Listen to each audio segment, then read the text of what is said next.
ST आरक्षण अंमलबजावणी झालीच पाहिजे. एसटी आरक्षण अंमलबजावणी झालीच पाहिजे. एसटी आरक्षण अंमलबजावणी झालीच पाहिजे. मित्रांनो, सर्व धनगर समाज बांधवांना विनंती आहे की आपले दीपक भाऊ बोराडे झाले आज 14 दिवस झाले हे उपोषणाला बसलेले आहे, तरी हे सरकार त्याची दखल घेत नाही. म्हणून मी आज गोविंद जाधव लोणार भायगावचं सरपंच माझी स्वतःची गाडी पेटवत आहे. कारण आमचा भाऊ 14 दिवस झाले उपोषणाला बसलेला आहे.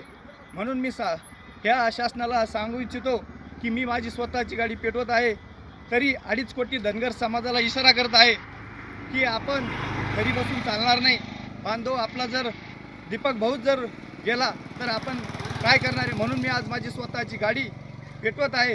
परत दुसरा विषय की मी स्वतः जर या शासनानं 2 दिवसात दखल नाही घेतली तर मी स्वतः आत्मदहन उद्या 2 दिवसात ह्या करणार आहे.